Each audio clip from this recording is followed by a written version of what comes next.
இன்னைக்கு காதல் எல்லாம் ரொம்ப ரொம்ப மாறிடுச்சு. அந்த ஹீரோ போர்ஷன் ஃபுல்லா என்னோட இது. யா இப்படி நான் தனியா எடுத்து எடுத்து சொல்ற நிலைமையில தான் இப்ப நம்ம இருக்கிறோம். உண்மையிலே சத்யனுக்கு எங்க இருந்து இந்த ஒரு மியூசிக் மேல ஒரு ஈடுபாடு, இந்த ஒரு ஜேர்னி எங்க இருந்து ஸ்டார்ட் ஆச்சு அப்படின்ற ஒரு கியூரியாசிட்டி அண்ட் லைக் ஒரு விஷயம் வந்து எனக்கு பார்க்கும்போது இது கேட்டே ஆகணும் முதல்ல அப்படின்ற ஒரு விஷயம் இருந்து அண்ட் எங்க ஸ்டார்ட் ஆச்சு?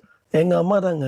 எங்க அம்மா வந்து கோயில்ல குடும்பம் ரொம்ப கஷ்டத்துல இருக்கிற டைம் இல்லையா? ஓகே. அப்போ அந்த கஷ்டத்துலாம் நினைச்சிட்டு அழுதுனே பாடுவாங்க சாமியை பார்த்துட்டு. ஓ அவங்க அழுதுட்டே பாடும்போது எனக்கு ஒரு மாதிரி ஆகும். அந்த மியூசிக் தான் எனக்கு வந்து உள்ள இன்டியூஸ் ஆகிட்டே இருந்துச்சு. தினமும் அவங்க பாடுவாங்க, பாடிட்டே இருப்பாங்க. அதை நான் கேட்டுட்டே இருப்பேன். நான் தூங்கும் போதெல்லாம் பாடுவாங்க. ஸோ அந்த மியூசிக் தான் எனக்குள்ள ஃபார்ம் ஆகிட்டே இருந்துச்சு. அண்ட் மேபி அந்த ஏஜ் எனக்குள்ள இருக்கிற மியூசிக்காலிட்டி வெளியே வர்றதுக்கு எங்க அம்மாவோட பாட்டு ஒரு தூண்டிலா கூட இருந்திருக்கலாம்.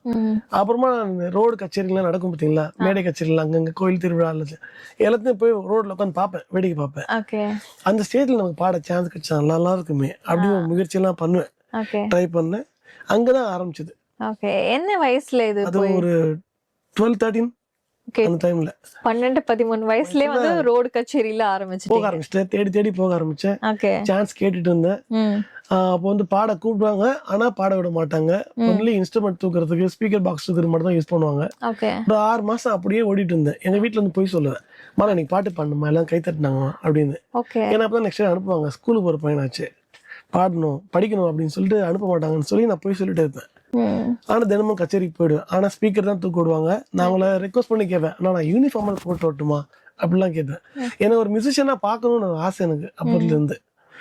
அந்த மேடையில கிடைக்கவே இல்லை. ஒரு தடவை அவர் வந்து நான் கலாச்சிட்டேன், நீங்க தப்பா பாடுனீங்க அப்படின்னு. அப்போ வந்து அவர் என்ன மண்ணிலே கொட்டிட்டு பாட அப்படின்னு சொல்லி தச்சு வச்சுட்டாங்க. அதே கச்சேரியில ஒரு பாயிண்ட்ல வந்து நான் ஒரு பாடுறதுக்கு ஒரு வாய்ப்பு எங்க அப்பா மூலியமா கிடைச்சது. என்ன பாட்டு பாடுறேன்னு சொன்னா, எந்த பாட்டு நான் குறை சொன்னா அந்த பாட்டை பாடுறேன்னு சொன்னேன்.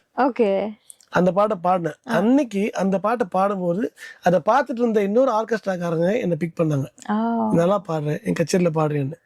ஸோ அங்கிருந்து தான் ஆரம்பிச்சது ஒரு சிங்கரா. ஒரு பாட்டு ஒரு ஷோல அப்படி தனித்தனியா பாட ஆரம்பிச்சு 20 ரூபாய் சம்பளத்துல இருந்து இன்னைக்கு வரைக்கும் கோயிங்க.